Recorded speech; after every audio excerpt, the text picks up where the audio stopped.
Welcome everyone to an exciting episode of Two Bar Connections with your host Jesse and James. What's going on, everybody? what is going on indeed. So for today's episode, we have Microsoft backing off their stupid ass $80 plan for The Outer Worlds 2.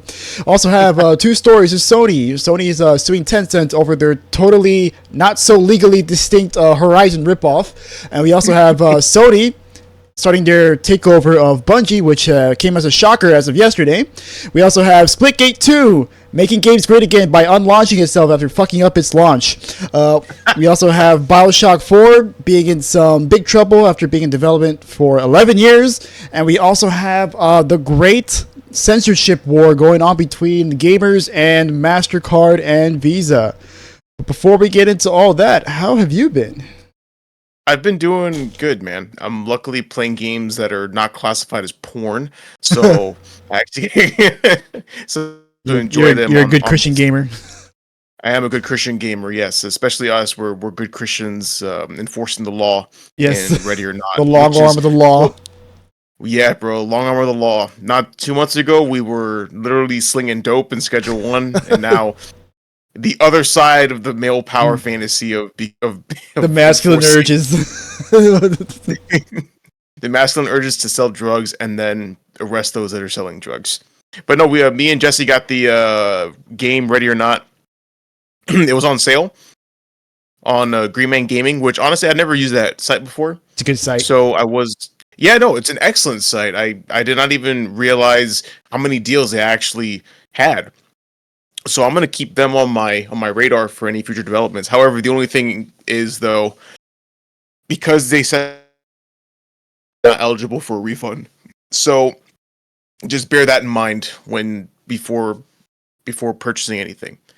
But I don't have to return it because me and Jesse are having a grand old time. We are having so much fun with this game, and especially now that we're trying to do S rank by just going completely non-lethal. No, it's it. Yeah, no, it's definitely a very fun game. Some of the missions. Jesse, you dare? I'm here. Sir. Don't worry. You're here? Okay. Oh, yeah. But I'm not. Yeah. Weird. It'll reestablish. Don't worry. I'm sure it will. Okay then. Well, sorry folks. Hey, you're back. Yeah, there we go. We're back. My bad, guys. We're going to be having some technical difficulties this episode, so apologies in advance. But in any case, we've been having a really good time with Ready or Not. The tacticalness, I guess if that's even a word, it's honestly really reminiscent of the old school Rainbow Six games, like Rainbow Six Vegas. You know, yeah. I would say even further back, like the original Rainbow Six, because like the original Rainbow Six was like one shot and you're like dead, and like this game, like it's not that hardcore, but like definitely like you have to take it kind of slow. Whereas Vegas is a little more actiony. Indeed, with how it approaches things. Yeah, this is true. I think Vegas was the first, I guess, realistic shooter or like realistic tactical shooter, because you know in Call of Duty you can take a few hits before you go down, and then you just stand still and you just Wolverine it. Into you should probably not take too many bullets. But the game itself is amazing, especially when you're playing with friends that we've been doing. I think a 4-man squad it's satisfying to breach and clear and have your plan go off without a hitch. Like it really scratches that tick. No, definitely do that. I think like the slow pacedness of the game, I think really lends itself to like making teamwork feels like, or strategizing as a team, like really makes things like feels like you can actually like bring about your plan and things will mostly go to plan, and it's satisfying when you figure it out that way. It's kind of like a puzzle in that sense, because like with a game like Overwatch is so hectic that your plan is just changing all the fucking time, right? And half the time it doesn't fucking work, and you just kind of have to like improvise your way through. But in a game like this, right, you can actually take time to strategize and spy on the enemies, like with the mirror gun and stuff, and be like, okay, like we got some guys, we got some suspects up front, right? Okay, let's see for this, or like let's go for a breach, and then you go for a flash, and then we'll go in, or like I have a shotgun, I'll take point, and then you cover me from behind since you have like an assault rifle, things like that. That you have constantly have like time to like strategize and think. But there's still like those hectic moments every once in a while where like some perp just fucking bum rushes the door. Like, oh shit, like you have to back up and like now you have to start thinking on your toes at that point. But for a lot of the time, like you have time to stand around and like think and strategize. And it feels, like you said, it feels great when a plan comes together. Yeah, no, it really does. Especially like when you coordinate, like I said, with your teammates, because a lot of the time when you try to do something in co-op play, that's just a recipe for chaos. But here, for some reason, we all share the same brain cell and making shit happen, and it's really just small mistakes or unintentional mishaps, like AI shooting NPC that's walking right in front of them. Yeah, that's happened quite a few times. And yeah, dude, and that's really what fucks up your plan more than anything. Well, if you're going for like the perfect S rank run, which we're doing right now, which we are, which we've done two of them. We're trying to S rank the Valley of the Dolls, which has the most unlocks for our characters, and we've been having problems, but I think we're gonna get it on the next one. I think we're definitely gonna get it on the next one. No, yeah, but, definitely. Yeah. And more recently, actually, I just started doing this today. I got access to the playtest for Into the Unwell, the one of the new games from Coffee Stain Publishing.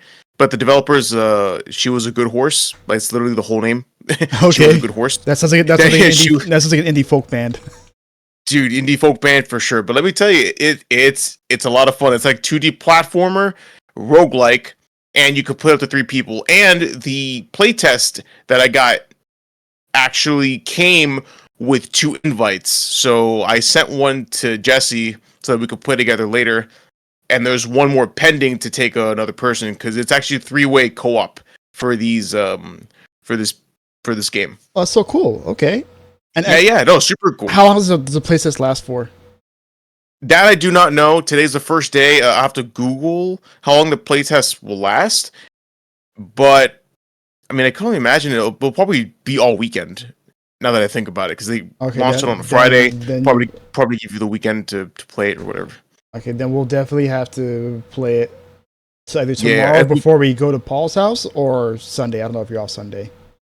Yeah, I'm off Sunday. Well, it's funny because they need nurses, and I was thinking of picking up overtime for our future sports trip. Mm-hmm. So, but I think I'd rather just be playing this, because if not, because I'll be playing I'll be working Monday, Tuesday, and Wednesday. Yeah, so definitely we'll have to get it done to play something by Sunday. Yeah.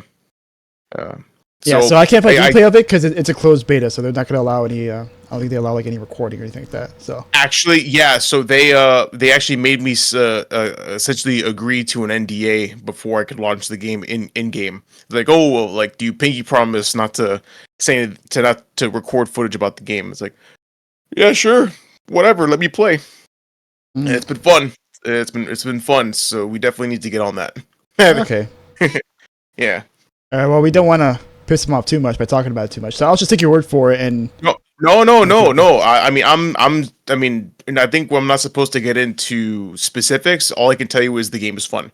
Like it is fun, and I actually can't wait to play with you to see how this kind of game, which is usually a one-person, like a single-player game, they've made it into something for 3 people. So I wonder how the co-op element will affect this kind of gameplay. Yeah, that seems cool. Okay, I can't wait. Definitely. What about you? What games have you been playing, my friend? So I have been playing. Well, I've been playing Ready or Not, but also there was a surprise update for Hexen and Heretic, which are old ass Doom clone games from back in the day. That was like Doom but medieval, especially Heretic. Do you remember Hexen, right? Like I remember our friend Marcus back in the day used to really love that game. I'm gonna talk about it. I'm not gonna lie to you. He played a lot of games, but that was one that I don't remember him playing. I don't okay, I'll I have no memory. Okay. But if you could look up some gameplay, but tell me about it. So the update itself is actually fucking awesome. So what it is essentially, Night Dive just did a surprise remaster for it, and they just added like a ton of enhancements to it. Like they changed around some of the levels, so they have like a better flow to them. They updated some of the game balance. Of course, they added 4K resolution and 144 FPS. The game also now like supports mods within the game itself, and you can actually upload your own mods into the game, and you can just load it up from there. Yeah, and there's like they added like graphical settings, of course. Like can you like change the lighting and the stuff, and added like mouse look and modern control support, like the whole shebang. Like it feels like a modern game. But it's still Heretic and Hexen at the end. So Heretic I've actually never played before. It is the prequel to Hexen. But let me see if I can find like a little bit gameplay of it. Actually, let's see. No, not that one. No, not that one. Okay. And so the really cool thing is, if you have just one of the games, just one of them, you get both games. You get the upgrade for free. Ooh. Well, that's interesting. And you still get to keep the original game. So it's not like how most scummy ass companies they'll do. They'll launch a remaster and they'll be like, all right, we're gonna take the old shit away, so that way you don't buy the old shit. Fuck game preservation. Right? None of that's taking place here. Thank goodness. This case, in this case, everything is still there, right? So if you want to play like the old game, the old DOS version, you can play the old DOS version. But like the remaster is like, it's so good, and you can play the old version of it anyways. Like you can play all the old versions of the maps and use the old versions of the weapons. You can just toggle it in the menu, so you pretty much just playing the old game, just like better controls and textures. So unless like you're like a super huge purist, like you'll probably play this over the DOS version. So that's Heretic right there. So as you can see, it's pretty much like a Doom clone, but it's like medieval themed. It's medieval fantasy themed. Like instead of a shotgun, like you get a crossbow that shoots like 3 crossbows at the same time and stuff. And like the big innovation in this game was that it introduced an inventory system. So like in most like these boomer shooters back in the 90s, for the Doom clones, like you picked up the power up and it was just automatically applied. But in this game, like you actually pick them up, like you pick up items along the way. And you can use the items whenever you want. Like you can get like time bombs, and then there's like a book that you can pick up that like powers up all of your weapons and stuff. And things like that. Like they definitely want you to play around the inventory system because the weapons are a little underwhelming. It can be a little annoying at times because the enemies are kind of spongy. But I also haven't gotten to like the really, really good weapons yet. So I'm still very much at the beginning of the game for Heretic. Now for Hexen, I know you said you don't remember it, but it's a sequel to Heretic. And what's interesting about this game is that this game took a hub-based design, so it wasn't like a linear game. It's got like hubs that you go to, and then like the hubs have like a bunch of different levels that you can go to. And the interesting thing is that the levels are kind of interconnected. So like things that you do in one part will like change what happens in the other part. And sometimes you have to like go back and forth between the levels and like pull levers and stuff, so that way it'll activate something that happens in the other level. Now the problem is the game was confusing as fuck. It's like this game was really, really fucking confusing. Like I never finished it. And I kind of fell off of it because like it was just way too confusing. Because like you get lost all the time, and this is 90s game design, right? There's not going to be any objective markers anywhere. So for the remaster, right, they put like markers on the map, on the auto map, so that way you show like points of interest and stuff, and they'll show you like where things changed and like where like secrets might be. Like it'll show you the general area of like where things are, so that way you're not as lost. You can kind of go back and forth and like reference your map, so you can deduce what you're supposed to be doing. And also one last thing for this game, like there's actually 3 classes in this game, so you could pick a fighter, a cleric, or a mage, and like they all have like their own different weapons. Unlike in Heretic, where you just play one guy with like his loadout. Mm-hmm. And then on top of that, they also added expansion packs. They added the expansion packs for both games, and then they added new expansion packs to it. Ooh. New expansion packs they made for 2025. Oh, so these aren't like old. Well, I mean, was there ever an expansion pack in the 90s? Yes, there was, but they added a new one now, a second one. They added a new one. Okay, damn, that's. Yeah, so they made new content for the game. The remaster. Pretty dope. Oh. No, you're still here. Okay, no, it froze on me for a bit. Yeah. That's pretty cool that they made new content for this year. And then just one other thing, really quickly, but this is another game that I've been playing, and that is called Indivisible. And you actually watched me play a little bit of it. And yes, I did. I got this game for $3 fucking because it was for 85% off. So you know what? Fuck it. I'm gonna get this game because this is. Oh, it was a little loud. Yeah, I got this Fury and like one other game for like $12 to make that. It was like I got it for insanely cheap. But pretty much this is by the guys who did Skullgirls. Lab Zero, I think is what they're called. So you can tell by their distinct, like, cartoony art style that they have here. And this game is pretty much like, well, I was gonna say anime Valkyrie Profile, but Valkyrie Profile is already kind of anime. It's like Skullgirls Valkyrie Profile. And Valkyrie Profile is a RPG from the PS1 days. That was by Tri-Ace and Square. And the thing about Valkyrie Profile in this game is that the unique combat system that they have here. So, like, as you can see here, you know, you have the characters here, and every button represents a character. And so when you press a button, they'll attack. And, like, depending on, like, the order in which, like, you attack, like, you know, they'll do different combos and stuff. You can also press, like, up to attack up or attack down, and it'll do, like, different moves and stuff. So it plays kind of like, it's almost like a fighting game in some ways, because, like, you're, like, quickly inputting, like, a bunch of, you know, combos and buttons in there. But then they add, like, layers to it, right? Like, they have, like, perfect blocking, right? Like if the attack glows blue, you have to, like, perfectly block it or else you get hit by it. The enemies can sometimes block, which then you have to hit them with a high attack and then a low attack. And of course, every character also has, like, their own unique mechanics that they have here. So, like, the water girl you see shooting, like, her puddles, she can activate them and they can, like, heal and damage. You can heal your teammates and they can also damage the enemies right there. So you have to, like, balance between, like, launching water and, like, putting puddles to her and then activating her puddles. So in that way, you know, she heals, keeps you guys healed up. Cool. Yeah, no, I noticed that yesterday.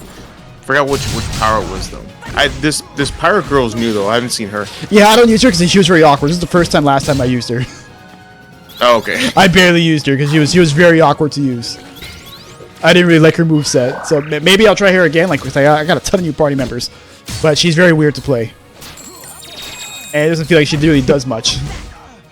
Okay. And then on top of that, the game's also like a Metroidvania. So, like, you're going, like, from place to place, like Metroidvania-like design, where you gotta, like, get new abilities and stuff, and use those abilities to unlock new upgrades and whatnot. Which is different from Valkyrie Profile. With Valkyrie Profile, like, you have to fly to towns and stuff. Like, you recruit people and then you send people. It's more like an army manager in that game. But yeah, that's what I've been playing. Honestly, I liked the art style for the game, and that chick with the water looks cool. Yeah, the bouncy water lady. Yes, the bouncy water lady, because of the water. It's the water, of course, naturally. Water bounces a lot, man, and her hair is nice. It's nice and long. It's very, very, very nice hair. Great hair physics. Great hair physics. Great hair physics. Right? Jiggly hair physics.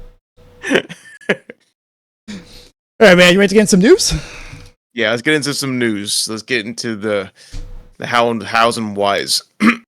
Yeah. So for our first order of business here, we have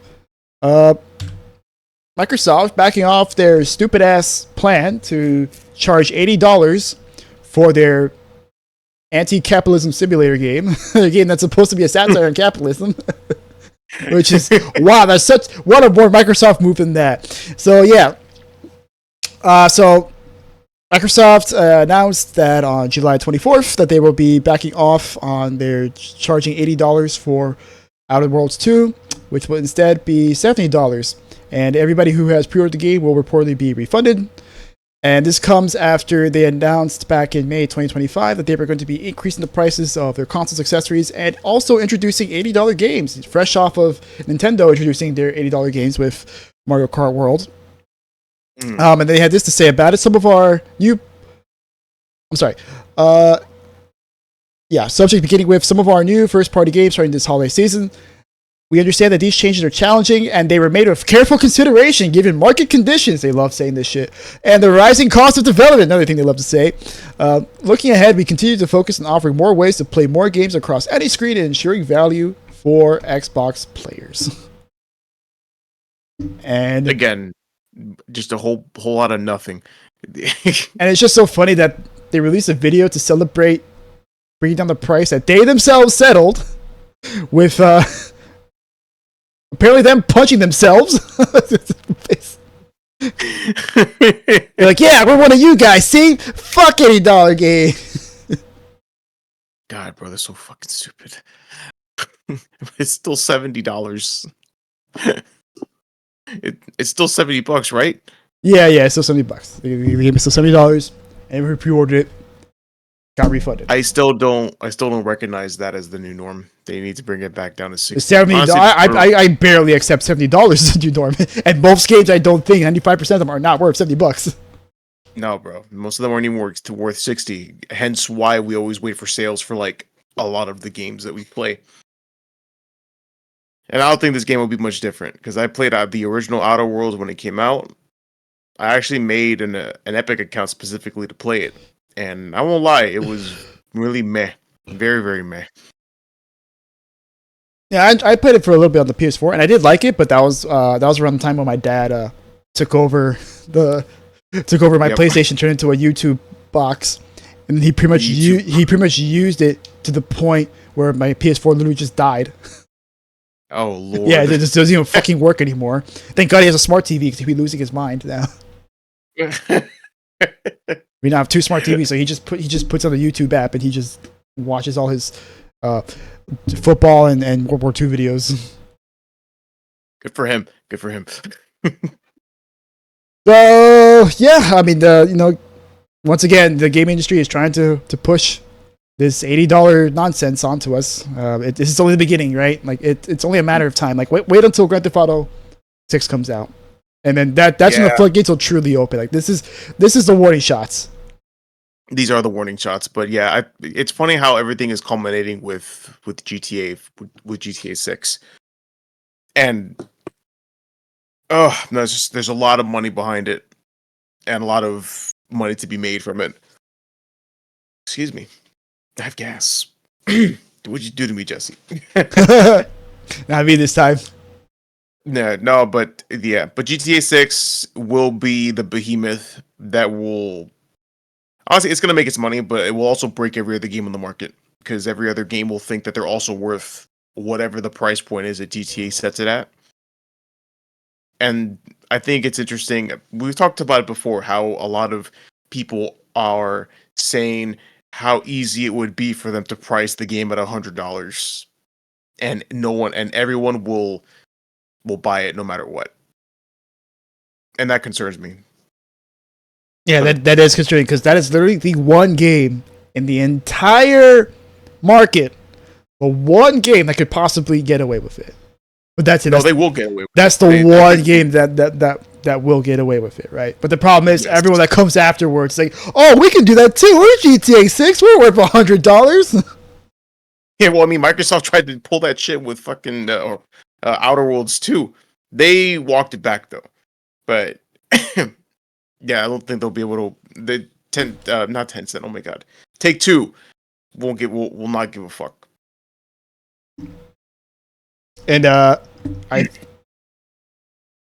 think well, I forgot what I was gonna say right there because I got distracted by the video. Closing it. I was closing it right now. No, it's late, guys. It's late, and I have to go to sleep. It's just a tad late. Honestly, pre-orders. You know what? I imagine like they saw the pre-order numbers and they were like, yeah, we should probably bring this down because let's be real, Outer Worlds 2 was never gonna sell like a bajillion copies. No,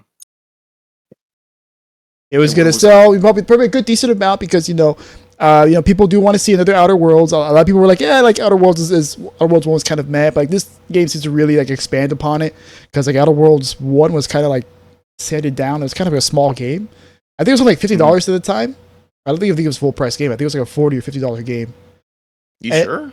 Yeah, I don't know if it was full price or not, but it definitely feels like compared to like most RPGs, like most like RPGs that style, it felt a little more like sanded down. I don't know what the original price point of it. No, original price was $59.99.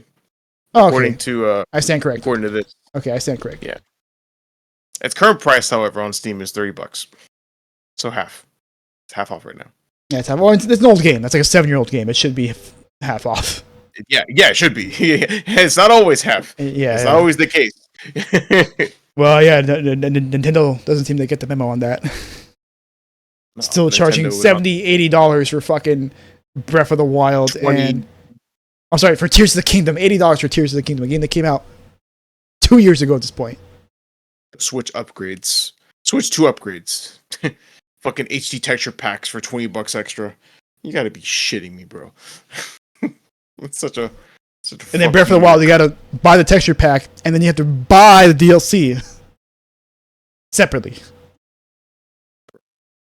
So yeah, how did it what?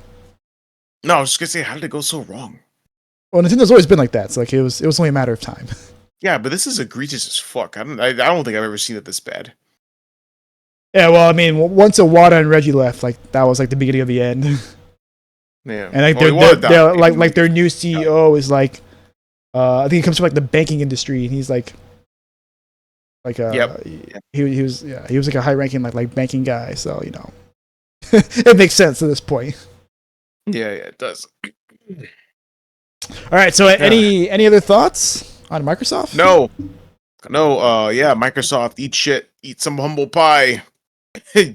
Lower the price even more if you can. That's probably the only way you'll get to buy goodwill from your people. Yeah. So moving on from Microsoft over to the other side of the field on Sony. Sony's it. Sony, getting ready for some legal fighting. Why don't you let us know about it? Yeah, absolutely. So Sony is suing Tencent for allegedly ripping off Horizon video games. So Sony. So as of July 28th, Sony has filed a lawsuit against Tencent for copyright and trademark infringement in California federal court, accusing the Chinese tech conglomerate of ripping off its popular Horizon series with its upcoming game Light of Mortaram, which I think we saw like a trailer for it. But yeah, we pretty much said that it's essentially Horizon Zero Dawn. Horizon Zero creativity. Exactly, Horizon Zero creativity. That's what everyone's calling it.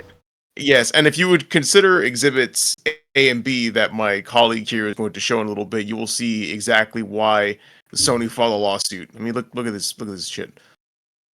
Look at this, dude. It's a comparison shot. Look at this shit, dude. It's literally a 1-to-1. Like all they did was make what's the chick's name? Aloy. Yeah. Aloy. I mean, just look. It's essentially the same character, just like a little bit more Asian. That's it. That's like the only. That's the copy my homework, but just change it around so it doesn't look exactly the same. It's like, oh, don't worry, bro, got you.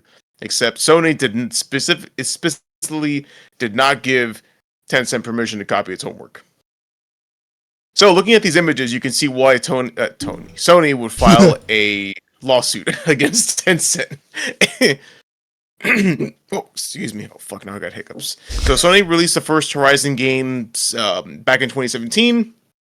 And they've actually made a few games. They've made Horizon Forbidden West as its sequel. They also made a Lego version? Yeah, there was a Lego one, and there's also the VR game as well. Yeah, the VR game, yeah. Which is weird as fuck, but okay. I mean, that game has so much moving parts that I honestly think I would puke if I played the VR version. Yeah, so Sony said in its complaint that it declined an offer from Tencent to collaborate on the new Horizon game last year. Tencent announced the game, which Sony says features identical gameplay, story, themes, and artistic elements to Horizon, as well as many other similarities, which I think is hilarious, considering that Tencent was like, oh, we should collaborate on the new Horizon game, and then just release their own title. Copy and paste. Sony said no, and Tencent was like, fine, we'll do our own Horizon with blackjack and hookers. Yeah, but unfortunately for Tencent, it's infringing on copyright at this point, which honestly, yeah, it looks like Sony has a case, dude. Just from the pictures alone, it seems pretty damning. No, definitely. So, yeah. Now they just filed this court case.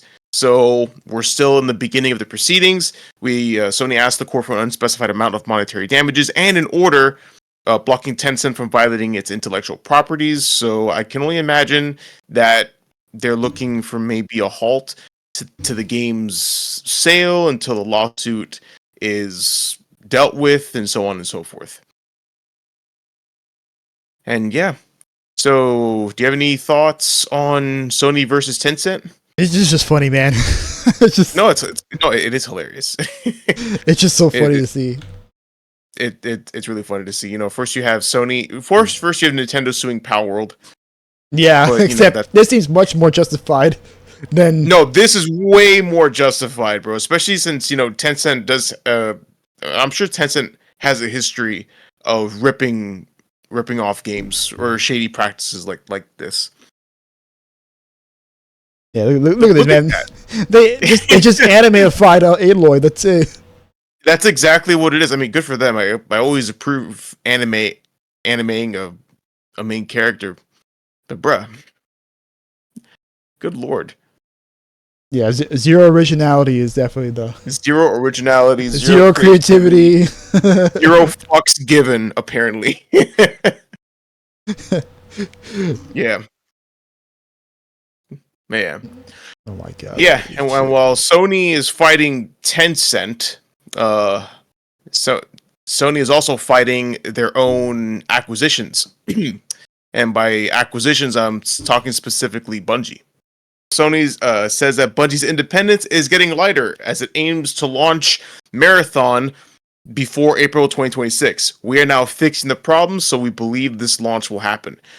Which is pretty cool because honestly, they had canceled the game not canceled. They delayed it indefinitely, which was a horrible thought, awful news. Everyone thought that this game was going to get the axe and Bungie was literally going to get its shit rocked.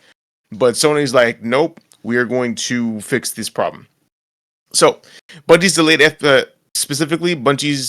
FPS game Marathon still does not have a release date, but Sony expects that it'll launch at some point before April 2026.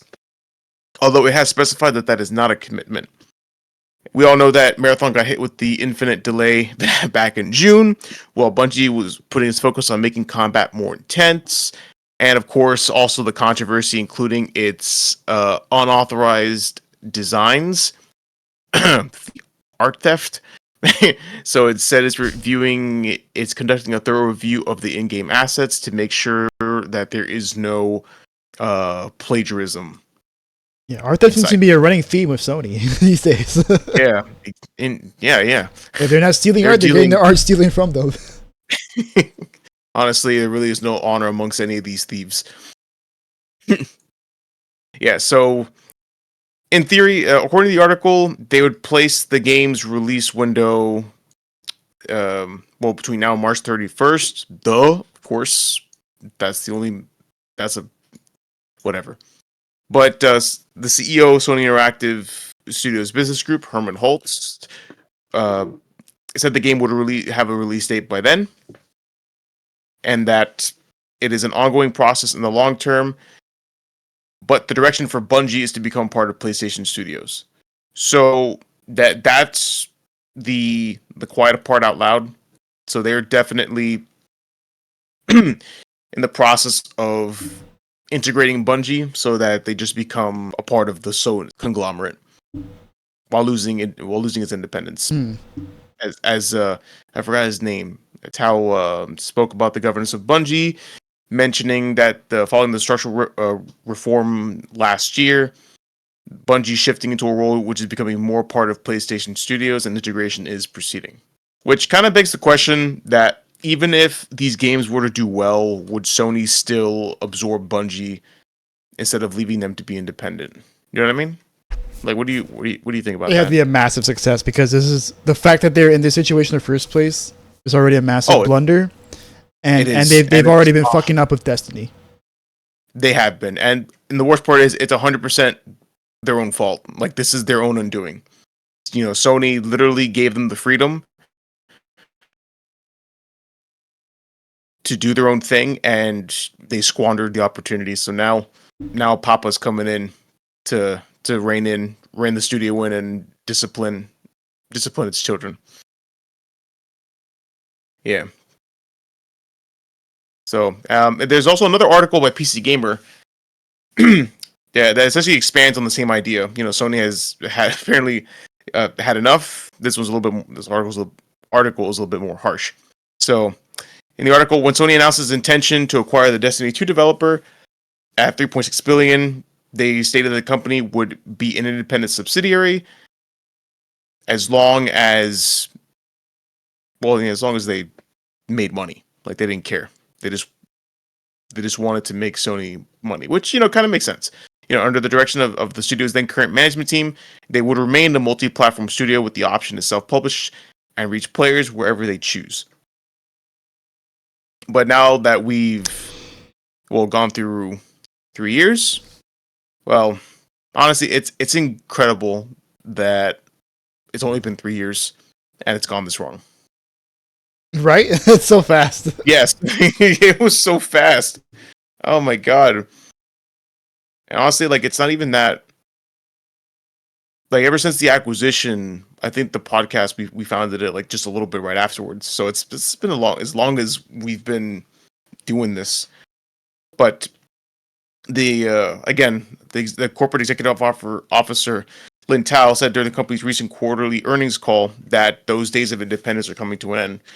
And to quote, at the time of acquisition, we were offering a very independent environment, and that was one way of thinking. However, thereafter, we have gone through structural reform as we announced last year, so this type of independence is getting lighter. And it's so Bungie shifting into a role which will become more a part of PlayStation Studio, and integration is also proceeding. This is what we covered in the last article. So it seems a lot of factors are in play because we know that Sony as a company has made some interesting decisions regarding their live service works. So, that restructuring along with Bungie messing up a little bit. Yeah, they're trying to take control of all their assets so that they can do a little bit of course correcting. And of course, Sony loves their live service crap, so they're trying really hard to make Marathon work, as is evidenced by this article. They're essentially taking over and fixing the problems that Bungie has left unsolved in that sense.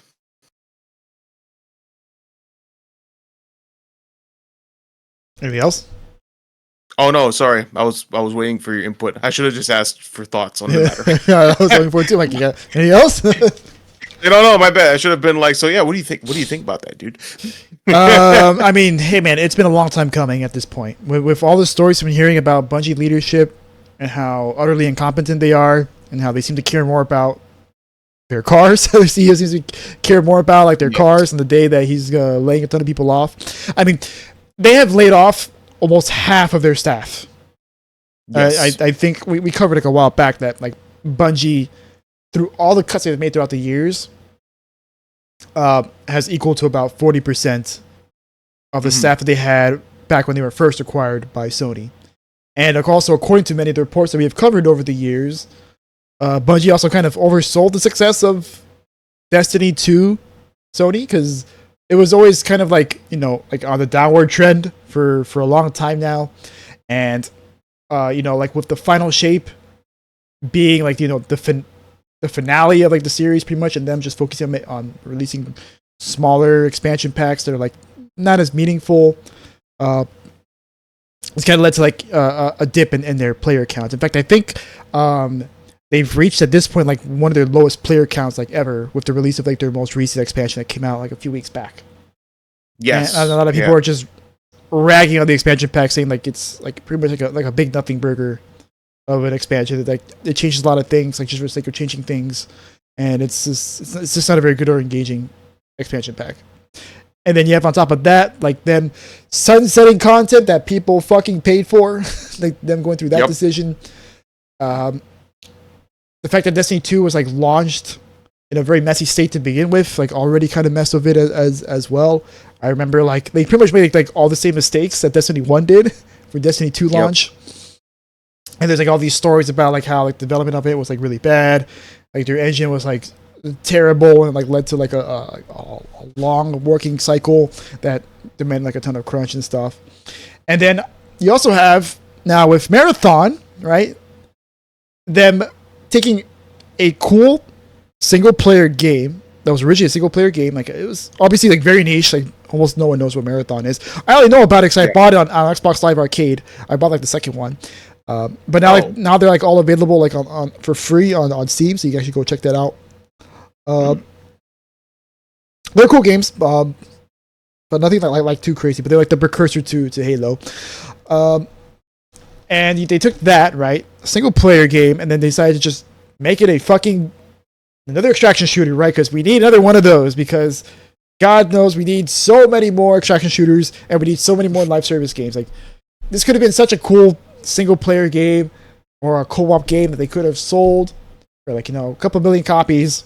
They had released that super cool trailer that we saw a few months back that was amazingly directed, amazingly shot by I forgot that guy's name. I think it was Alberto Algieri, something like that. He worked on Spider-Verse, but like you got like a super talented, award-winning animation director to work on this awesome trailer with so many amazing vibes. And what do you do with that? You make a fucking extraction shooter. And not even a very good one, right? Because that reveal was just awful. Like everyone was like, I don't know about this, right? Because like it's one thing if you know you say, oh, extraction shooter, and then like, oh, like we all grow and we're kind of skeptical of it, but then it turns out to be something really cool in the first place, right? Like it's not the first time that hasn't happened where like you're kind of disappointed by the initial announcement of something, then the game like is showing off like, oh, this is actually kind of cool, like what you do with it. But that wasn't the case of this. Sure. No, it's not the case at all. Because I don't think anyone can trust Bungie to make an extraction shooter. Because, you know, they've been floundering, and it really just looks like they're chasing a trend instead of making something that they actually want to make, which doesn't inspire confidence in the player base or the customers on the customer base. Yeah, and then there was also stories about like how a lot of the staff didn't want to make another live service game. They didn't want it to be like an extraction shooter, but you know, leadership being leadership. They're like, no, we got to do it. I need a new yacht. I need another 1950s collection car. I already spent money that I don't have on. Oh yeah, what were you saying? No, I was gonna say I already spent money that I don't have on this car for my collection. We need to make this fucking game, so do it, make it happen. But yeah, so you're right. Yeah, this was a long time coming, and honestly, I think this is gonna be a good thing, to be honest, because like, or something needs to change. Something's just not working, and it's clearly has to do with leadership. No, I couldn't agree more. I don't know, because Sony also has their own failures that they have to contend with.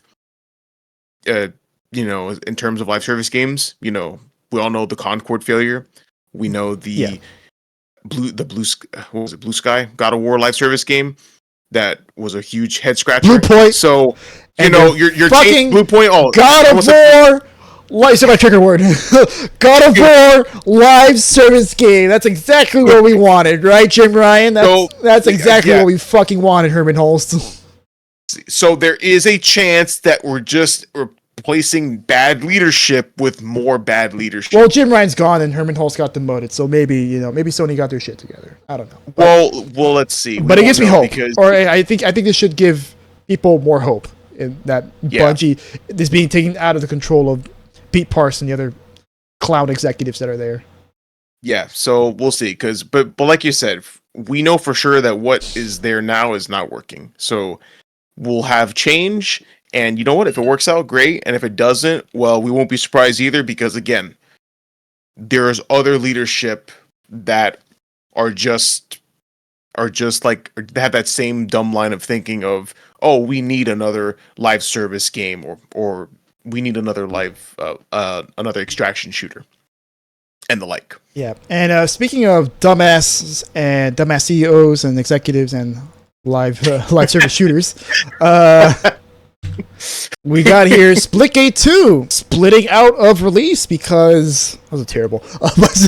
Apparently Splitgate 2 is now being unlaunched after it unsuccessfully launched over the summer to dwindling player numbers, and This comes as developers 1047 Games have announced that it will also lay off an undisclosed amount of workers, and they will be shifting the structure of the studio around. So, in a lengthy post on Twitter by co-CEOs Ian Prolx, I guess I say his name, and Nicholas Bagamian, they said they were going to be reducing certain roles, shifting resources around, and the studio will also be shutting down servers for the original Splitgate and will be pulling Splitgate 2 back into beta.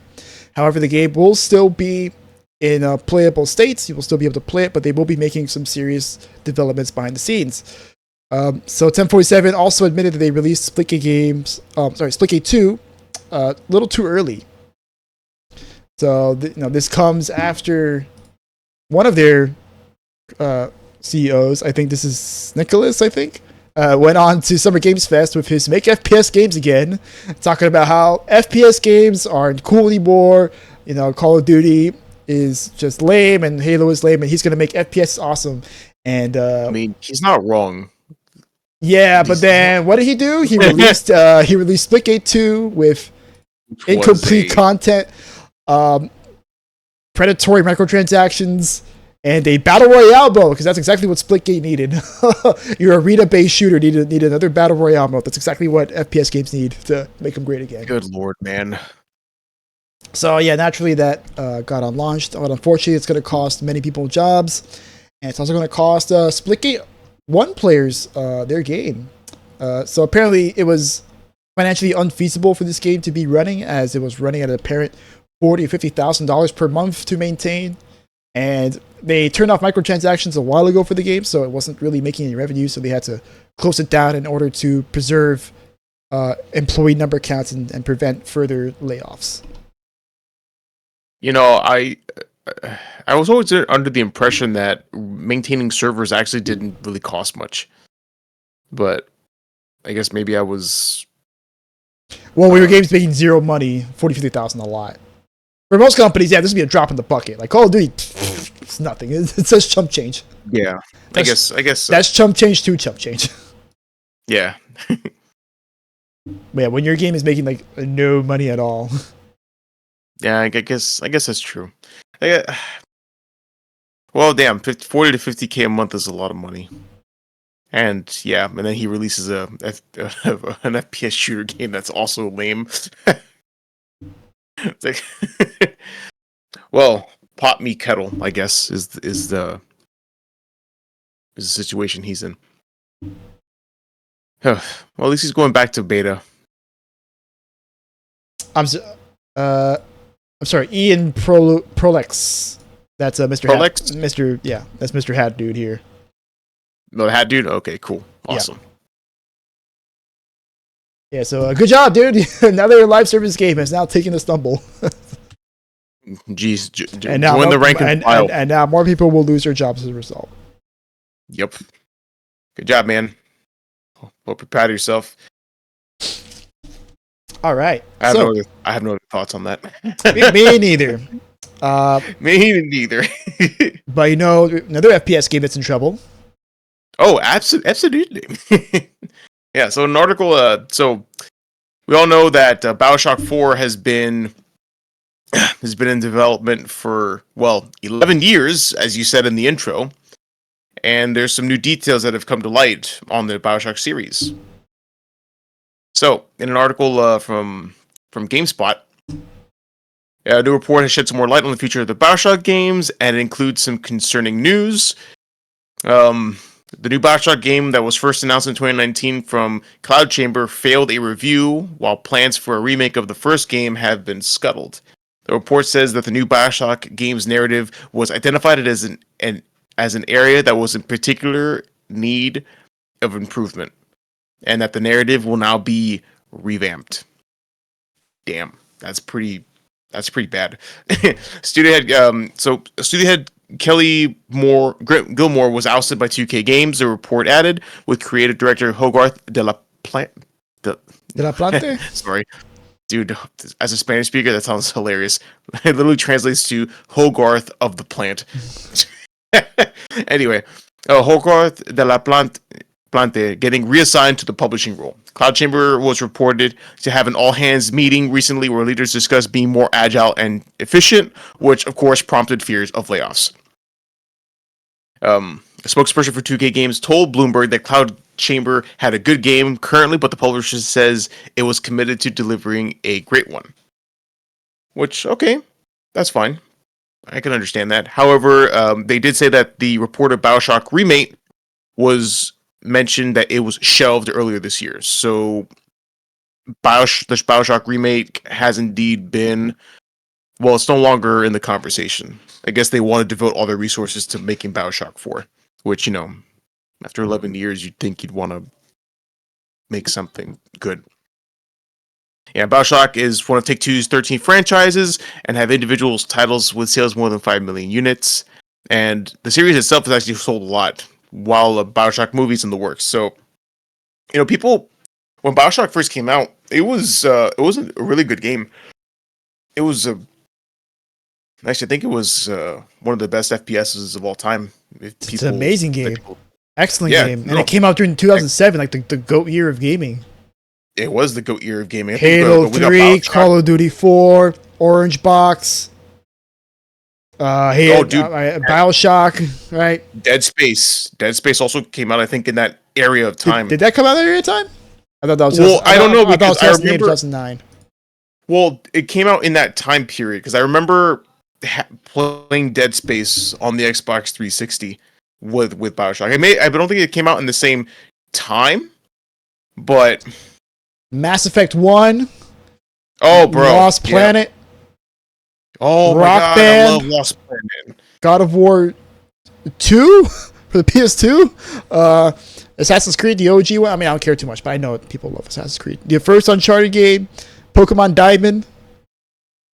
Crisis, Metroid Prime 3. Yeah, this was a goated year of gaming. It was an absolutely goated year. And BioShock was indeed one of those goats. So, yeah, so it's interesting to see them focusing on BioShock 4, even shelving the remake to make sure that it gets done. However, it's interesting that the article says that the creator of BioShock, Ken Levine, was not involved in it at all. No, he's working on Judas. He opens Zone Studio. Yeah, he opens Zone Studio and he's making, he's like you said, he's making Judas. So essentially what the article is saying is that the remake got canceled and BioShock 4 is, well, it looks like it's in a bad spot. However, right underneath is another article as of 2 days ago that where Strauss Zelnick, who is the CEO of Take-Two Interactive, wants everyone to know that BioShock 4 is still on the way despite recent setbacks. So even though the remake got canceled, it's nice to see that they're committed to at least putting BioShock 4 out to be published or to be sold. Which is a surprise, man, because that shit's been developed for 11 years. Yeah, it is. Which is insane, because Cloud Chamber opened up specifically to make BioShock games, and they have yet to release a game in 11 years. It's one of those studios that doesn't make games. How many of those have come and gone, right, Jesse? The Initiative. Yes, taking bro. 8 years to make a fucking Perfect Dark game. And they blew it, and now God knows when we'll ever get another Perfect Dark game. Oh my God, man. At least re-release the remaster from XBLA, because that was great. They released it for, I think, like the Rare Replays thing. But that thing is stuck on fucking Xbox One, I think. Oh, Lord. Gross. Please, just release it on Steam. But I digress. Yeah, but I digress. Yeah, so in terms of the story of BioShock, it is getting made. We're waiting. No remakes, though. That's not going to happen. Which is a shame. I would have liked to... Well, actually, now that I think now maybe not so, because like if it's being made by a studio that can't pump out a fucking game in 11 years, I don't know if I want them working on a remake for BioShock 1, because BioShock 1 is a fucking masterpiece. And it is like my top 20 games of all time. So it's a game that's very near and dear to me. Yes, yeah, indeed. It's what started it all. And actually, although BioShock 1 was goated as hell, for me, you know, it inspired me. Well, not inspired me, but it's one of those game series that I kept up with all the way to BioShock Infinite, which Yeah, I me played too. the hell out of. I played 2 and I played Infinite as well. They're both very good games. But 1 is Yeah. masterpiece. Yeah, one's in a league of its own. Yeah, and it's interesting that they say that the narrative is like what they really want to focus on, which makes a lot of sense. BioShock is known for having very good stories with very interesting themes and amazing plot twists, right? Because to this day, Would You Kindly is still one of the greatest plot twists in gaming ever. Like when I was playing the game, like it blew my fucking mind when that happened. Same, bro. Absolutely same. So yeah, definitely the narrative is something they need to absolutely nail. They really need to get it right, and they're right to do so. All right, so any other thoughts? Yeah, no, man, that's it. Just make a good BioShock game, please, for the love of God. Just do it. All right. So we have the big one now, the big story, right? the great censorship wars between gamers and the banks and credit card companies and MasterCard, Visa. Honestly, again, this story proves that gamers are the most oppressed minority. Everybody hates us. Everybody hates us. All of us. Everybody hates gamers. Everyone hates gamers, bro. But kick it off, bro. We are truly oppressed. Do it. All right, so this is going to be a bit of a doozy because this is, as you can see here, a long collection of stories. Yeah, there's a lot. So a long collection of stories here. So I'm going to start off here with Steam pulling a ton of adults-only games as of July 16, 2025. Man, fuck the European date system. Okay. I just want to say that, by the way. Sorry for our European fans, but the fucking date system. I don't care. Bro. I don't care like day, month, year. Okay, right. When I'm talking to someone, I say July 16th. I don't say fucking 16th of July. The 16th of July. And it's weird that I have to look at the middle number first for the relevant whatever. Anyways, I digress. I'm sorry. So Steam announced on July 16th that they were going to be introducing some new and very vague guidelines, and this resulted in a ton of adult games being pulled from their libraries as they had broken the new guidelines.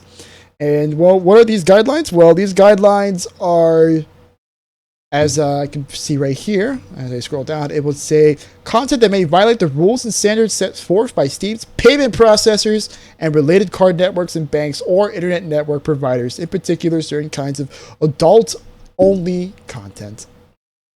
Mm-hmm. So what that pretty much means in the vaguest of terms is, like your naughty Gooner games, we can't have those anymore.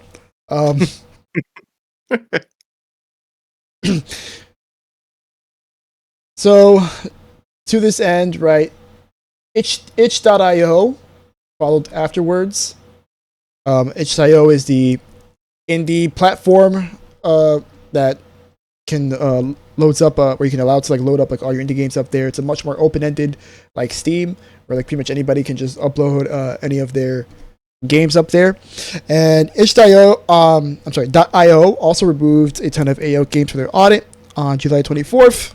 They had de-indexed the games, and they said that they were going to be running an audit on the games to see if they complied with guidelines set by card processors.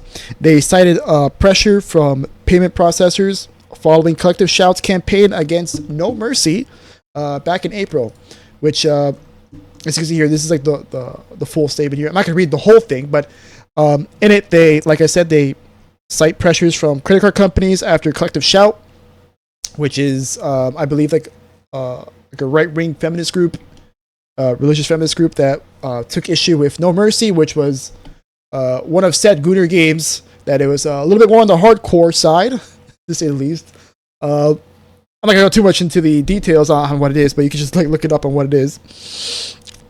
It's pretty much like a really smutty, hardcore visual novel, and they also acknowledged that itch.io acknowledges that their response was kind of hasty, because a lot of developers were complaining on social media that their games were suddenly de-indexed, which means no one can look them up anymore.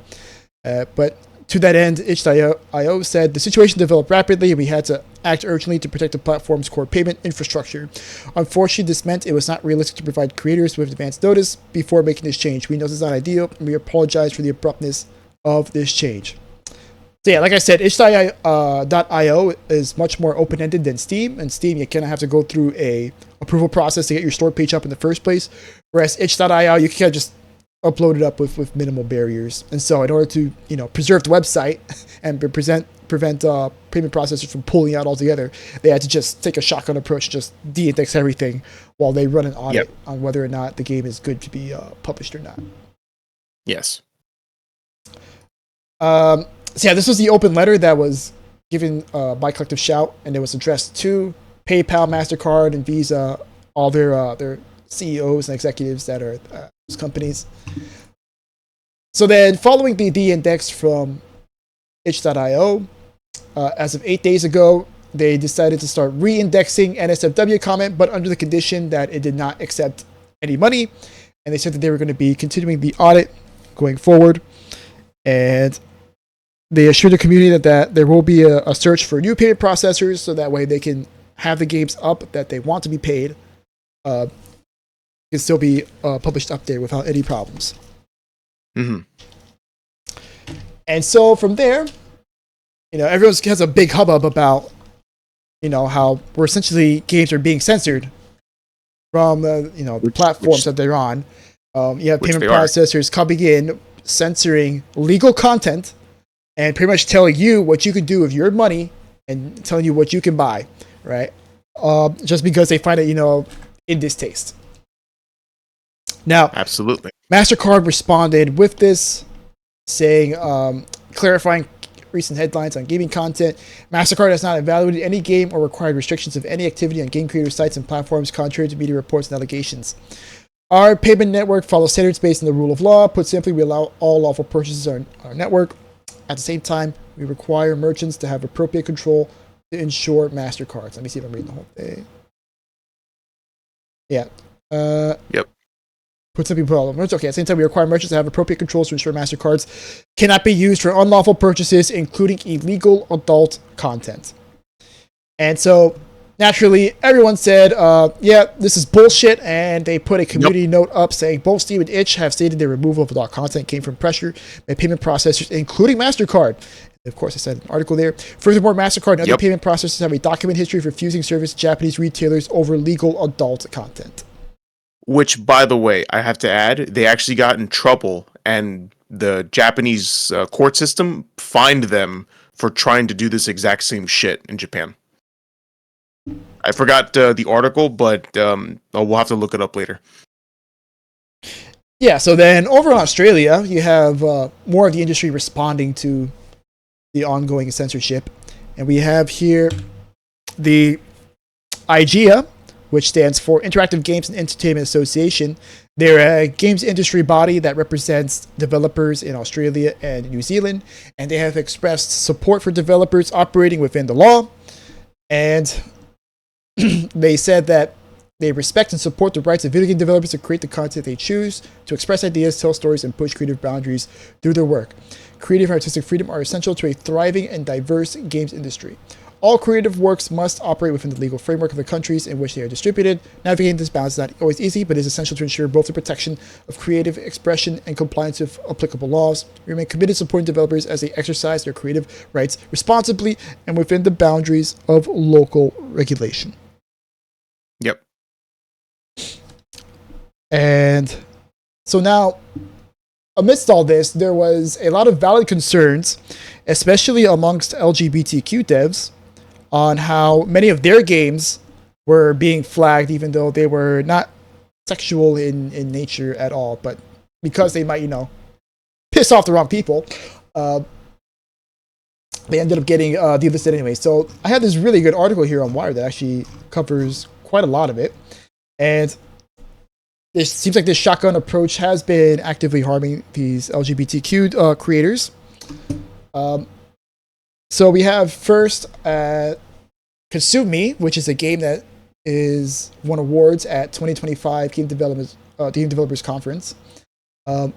It also won multiple awards, including one in a category that highlights outstanding games where women and other gender marginalized developers hold key positions.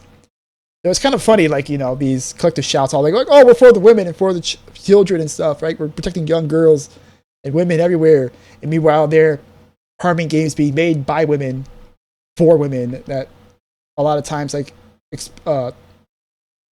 are about like their personal experiences, right? Like, for example, like Consume Me is like a game about eating disorders and about how the developer of the game, Jenny Jiao, like suffered with eating disorders when she was growing up because like she felt like she wasn't pretty enough or skinny enough and whatnot, and how she struggled with that. And the game is kind of like autobiographical in that way. So Consume Me was de-indexed from itch.io.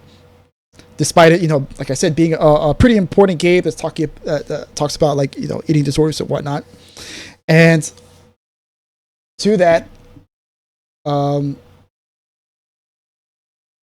she says Jenny Jiao Xia and AP Thompson, the two developers of the game, say that they expect the game to be reinstated. However, it is completely unacceptable that payment processors are conducting censorship by fiat and systematically locking adult content creators out of platforms like itch, where they can be fairly compensated for their work. They said that collective shouts should raise many alarm bells, especially since the position of these right-wing groups is often that any LGBTQ content is adult by default. They continue on to say that Collective Shout's mission to protect women is actually doing the opposite. They say the protection of women and girls has been the go-to excuse for every anti-porn, anti-sex work, and anti-LGBTQ organization going back decades. Their actions here mainly serve to cut off income streams from adult content creators, many of them women. Yeah, so any thoughts before I continue onwards? No. I mean, it's essentially the censorship war 2.0, because they were doing the same shit in the 2000s. They were blaming video games for school shootings and violence, and now they're blaming video games for marginalizing women. That this is really all it is. It's video games are now being used as a scapegoat for another societal issue, which is clearly obviously bullshit, and now it's affecting members of the LGBTQ community. Yeah, and then so furthermore, Nina Freeman also had an award-nominated autobiographical game called Last Call, which is a game that explores domestic abuse and recovery. And she wrote on Blue Sky, the payment processor deleting hit Last Call, my game about surviving domestic violence. It doesn't have any sex stuff or NSFW images, so I guess it must have some qualifying tag. I wish itch had some better leverage against these assholes because this whole situation sucks so much. And also, Robert Yang, a prominent gay developer who makes a ton of games like exploring gay themes. He also had some of his games removed from itch, and he said that companies like Valve should not defer content moderation to moralistic, puritanical payment processors. If Valve is going to be the biggest landlord of the entire collective art form known as games, they should at least try to be a cool landlord. Some may argue we should be grateful that Valve held out for this long against the payment processors. I'm sorry, but gratitude is not a survival strategy for LGBTQ people. Of course, we should be alarmed, and of course, we should be loud about the dangers. These are the stakes. Conservatives will label anything they dislike as pornographic and obscene. This is the goal of anti-pornography and anti-obscenity laws. Conservative control over society. And, well, it seems like all doom and gloom, but oddly enough,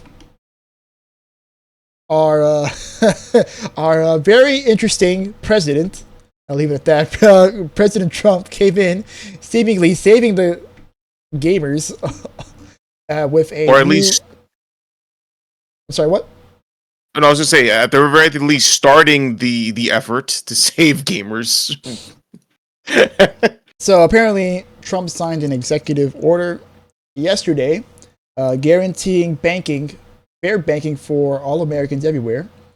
And I kind of read through this a bit, and it's specifically meant for the federal banks, as private banks would probably, you'd have to give out legislation for them, to have to comply to anything. But the federal bank has its fingers in a lot of other banks, like all over, right? So this will definitely have ripple effects, and the purpose of this executive order particularly is to tackle issues with banking and the politicization of banking, where many banks will deny banking services from politically undesirable clients or clients with irreputable different political views. Yeah, with different political views or otherwise irreputable. So while this is mainly targeted towards dealing with political discrimination, it does make mention of like race and religion and gender. There's nothing here like specific about gaming, right? Because it's kind of broad, but this could very well have a big effect on how the banks are regulating or regulating their guidelines for gaming content. Yeah, well, specifically because credit card companies or payment processing companies like Visa and MasterCard, they use banks to essentially help with the payment itself. So what it is, I forgot, I had seen the chart of it. It's you make a purchase with a credit card, but the process actually goes to contacts a bank that works with Visa. And it's actually the banks themselves that the payment processors like Visa and MasterCard put pressure on so that they can put pressure on the likes of Steam and itch.co. Did I pronounce that right? Itch.co? Itch.io. Itch.io, excuse me. So this is interesting because this executive order aims to tackle that so that every time you make a decision as a bank, you need to have a clear financial analysis or a clear financial reason for approving or not approving a loan or a sale or the sort. And because these banks and credit cards, they're big, so they're under federal control. So while they're operating in the US, they would have to obey these laws. But it's like you said, it is an executive order, so it's a band-aid solution. But there is actually a bill that's been introduced in Congress right now. You can look it up. The Fair Bank Act. Fair Banking. Yeah. Oh, cool. Exactly. So the Fair Banking Act. Yeah. So that would make it more. It would make it a more permanent solution, and it would be obviously a lot more widespread. But I think the language in this executive order is great, which is a weird thing to say because, we never thought that Trump would be the first gamer friendly president in history. Yeah, I guess they listed his Gooner game, and they're like, "All right." Honestly, I think his son Barron came into the White House one day and was like, "Dad, they took all the porn games down. Do something about it right now." They took down Sex of Hitler. This is a tragedy. But it's interesting. It's interesting to see this because it really is a problem. The Visa and MasterCard, their job is to provide payment processing. And like you said, as long as it's not anything illegal, like it doesn't matter if it's in poor taste, because there's been plenty of interesting cases where Visa and MasterCard, essentially run the payment processing for OnlyFans, but a lot of these feminists are like silent as church mice when it comes to that shit. So this whole this whole moral grandstanding from the payment processors is just it's weird. It's bullshit. It really is. It really just a way to try and control the consumer in a sense. Yeah, exactly. Payment processors have no business doing any sort of regulation for legal content. As long as it is legal, they should process the payment. Any moderation of content should be between people and between the platforms themselves. Yeah, that's it. Like, it would be one thing if Steam was like, all right, we're not going to do like adult games anymore. I mean, it's bullshit, but whatever. Okay, that's fine. Like, I guess. Yeah. But like, if it's because a processor has like some fucking right-wing nut job, moralist breathing down their neck and be like, all right, let's just not process this payment anymore, right? That's when problems start to come in. Yeah, we don't dig censorship here. No, we do not. Everyone deserves any game that operates under the law deserves to be published and deserves the chance to make money. Yeah. Even if it is in poor taste, because trust me, I saw what No Mercy was. I'm like, that's kind of gross, dude. I don't, yeah. But there are people who like it, and it is fictional work, and it's legal. And sure, it's fucked up, right? I definitely would not be engaging with that. But like, that also deserves to make money as well. Yeah. Well, you're brave for looking up that game. Now the algorithm on Steam will dog you forever for it. Well, it got removed from Steam because there was a whole big controversy about it. Oh, okay. Yeah. So it got removed from Steam like way back in April, and like a bunch of countries like just decided to start delisting it. Started demanding Steam Yeah. to delist it. Yeah. And Well, so I mean, the developer was like, "Fuck it, I can't fight the world, so I'm just gonna take it off Steam." yeah, it makes sense. Well, I know that a lot of the time, though, a lot of developers, they just make games just to push that limit. Because, Steam has been pretty, up until now, obviously, has been pretty laissez-faire with the games that they're allowed to publish. Like, yeah, no, like, just if you have a game and you want to publish it on Steam, like, go do you. So a lot of people have been, publishing or some very, very strong content, involving things like, assault and, the sexual variety. I know some of them did get removed though, because like it's just straight garbage. And a lot of these games aren't even playable. But that's another problem that Steam has been dealing with. But yeah, dude, no censorship, especially from an angry an angry group of people. So hopefully, Visa and Mastercard learn their lesson. But of course, the fight's not over yet. They're still the games are still delisted. Yeah, so this will definitely be something interesting to see developing forward. Yes, but hey, it looks like the U.S. government took some action. So They actually did something good, which is weird to say. Yeah, man. No, anyone I'm anywhere did something good. Anyone anywhere did something like that. Yeah, and it makes it super clear. Like, hey, just do your job and process payments. And actually, before I forget, the video that exposed me to that, if you want to link it, I know that it's I know I sent you the link that was not working, but it's by Water CS2. I have it here. Okay. Oh, perfect. Sweet. So he's the one who actually showed me the executive order and actually talked about it. And he brought up an interesting point how banks now are so important that they should be considered a utility, an essential service, rather. So they need to be regulated as such. So you can't really. No, definitely. Yeah, you can't really. Especially since becoming increasingly cashless. Exactly. Yes, dude. Exactly. So it has to be. You can't pick and choose who uses banks because everyone's going to need a bank. And again, as long as it's not illegal, everybody should have access to financial services. Everyone should have access to a savings account, a checking account, and a debit card. Credit cards, I mean, I guess that's considered like a luxury or whatever, but still, regardless, payment have to be processed now with all this technology. So you can't be a moral arbiter in a position like that. So if you can look at to give this video a watch, I thought it was really interesting, really good. Water CS2 is the channel and the title. What did it say? Trump just signed an order that can save Steam. Yeah. This is a video right here. Yeah, here's a video right here. All right. So any other thoughts? No, man. Save gamers. We're truly oppressed. We truly are the most oppressed in the world. We must be liberated, bro. Free Steam. Free Steam. itch.io. Yeah, bro. The last bastions of gamer freedom on the planet. Just do it. All right, man. How about you sign us off? Absolutely, my friend.